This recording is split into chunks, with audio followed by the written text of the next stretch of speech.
Ah, yes. Hot takes. What better to do than to react to them? So recently I put up a story post on our Instagram at @bbasketballcentral asking for your hot takes. Speaking of our Instagram, I advise you to follow and turn on post notifications to never miss a post regarding the next YouTube video. If your take was not mentioned in this video, please do not take offense. There are over 50 different takes submitted, so I can only fit so many into one video. But without further ado, let's get straight to your hot takes. First one up comes from @Kaysen.Royale. He says, a healthy Jazz can beat the healthy Lakers in a 7-game series. Now this one doesn't need much explanation. The Lakers are simply better. Kaysen points out that this is with everyone healthy, which just adds to the blasphemy of this take. But for the sake of everyone who might still agree with this, let me just say, on one hand, we have the Utah Jazz, a perennial dark horse team led by Donovan Mitchell and Rudy Gobert. They are currently first in the West with a 36-11 record, which by the way is a 77 win percentage. The Jazz are not only playing incredibly well, but also have 3 players in the All-Star game. On the other hand, we have the Lakers team that, if healthy, are the clear-cut favorites to come out of the West. A team with LeBron James and Anthony Davis, 2 of the best 7 players in the NBA today. The Lakers are coming off a championship season in the bubble, where they dominated every single series, en route to LeBron's 4th ring and AD's 1st. Now I think that this series, with everyone healthy, would go a 6 solid games. Why I think the Lakers would simply win is because of their star firepower.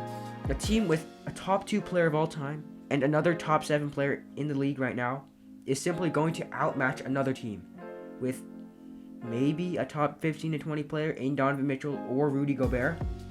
Although the games would be competitive, I would 10 times out of 10 put my money on the Lakers. Our second take. Wow, another one about the Utah Jazz. @Josh_Spooner_ says, the Jazz aren't making it out of the second round. Not as hot of a take as the first one, but definitely one to break down. I think that the Jazz are the 3rd best team in the West come playoff time, behind both LA teams. Again, the Lakers and Clippers' star firepower simply outmatches what the Jazz can provide with their role players. But say the Lakers and Clippers play each other in the second round, or potentially even the first if the Lakers drop to 6 and have to face the Clippers who remain at 3. In this case, the Jazz will likely make it to the conference finals. Now, they might face the Suns or the Nuggets or the Blazers, but Utah should be able to handle business and make it out of the second round. But if Utah meets any LA team for this matter, in the conference semifinals, I think that the Jazz will go out early. There's probably even a chance that Utah gets eliminated in the first round, if per se the Lakers drop to 8 due to injuries, or even if the Nuggets or Blazers fall. And I can't say it for sure, but I give Utah a 40% chance of making the conference finals.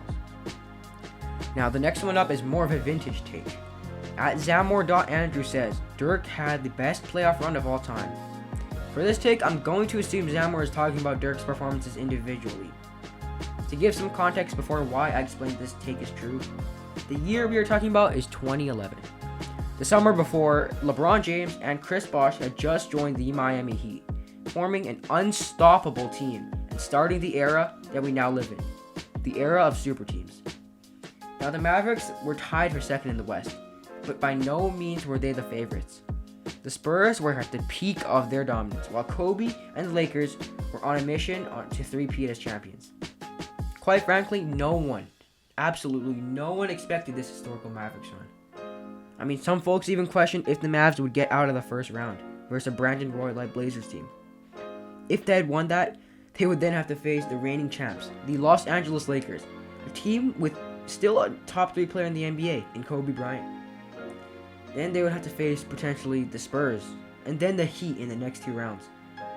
And that's exactly what they did, shocking the whole world by beating the Blazers in 6, sweeping the Lakers, then demolishing a young Thunder squad in 5. In the NBA Finals, they would go down 0-1, but would claw their way back to win a crucial Game 2. One of the biggest comebacks in Finals history, if I'm not mistaken. After the Heat narrowly won Game 3, it was all Dirk from there. Dirk would lead the Mavs to 3 straight wins and upset the newly formed super team Miami Heat. In my opinion, this is definitely the best individual playoff run of all time. Not only because of their circumstances and the teams they had to face, but also for the fact that Dirk averaged 28, 8, and 3 the entire playoffs, while leading the underdog Mavs to the franchise's first championship. Some honorable mentions are Kawhi Leonard in 2019, LeBron James in 2018, and Tim Duncan in 2003. I'm sure there were other ones, but Dirk, in my opinion, undoubtedly had the best individual playoff run of all time.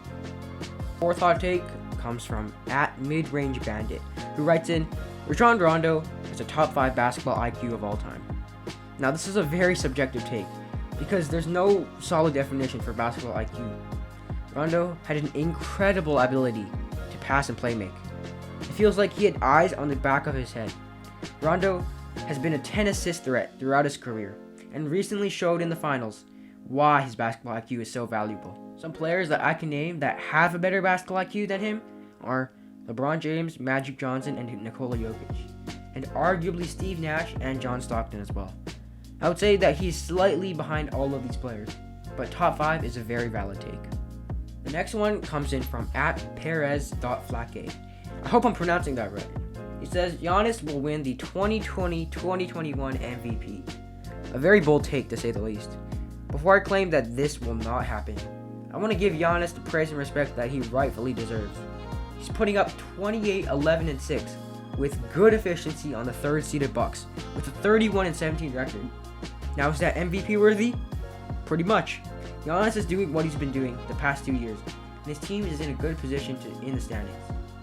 But this just won't happen. The first reason is voter fatigue. In the modern day, where there are so many superstar players putting up 25 plus points on a nightly basis, they just won't let him win 3 MVPs in a row. It just won't happen. The other reason is that there are others who deserve it more than him. Off the top of my head, I know for a fact that Jokic, Embiid, and Lillard all have better cases than him at the moment. Things could change with injuries or 40 points per game from Giannis the rest of the season. But where it stands right now, Giannis will not win the MVP. King_Brady says, Prime Rondo over Kyrie. I'm not sure if this is just a troll take or if you really think this, King Brady. Even if we're talking about prime Rondo in his Celtics days, he still wouldn't be close to what Kyrie currently provides. But yeah, no way that Rondo is better. Just no way. Now the last one comes from @Daniel_the_baller1, and he says Nikola Jokic has always been better than Joel Embiid. For this one, we're not going to look at right now because it's honestly a coin toss at this point. Both of them are MVP candidates and have been so consistent and efficient this season. Embiid was drafted earlier than Jokic, but didn't really play until the 2017 NBA season.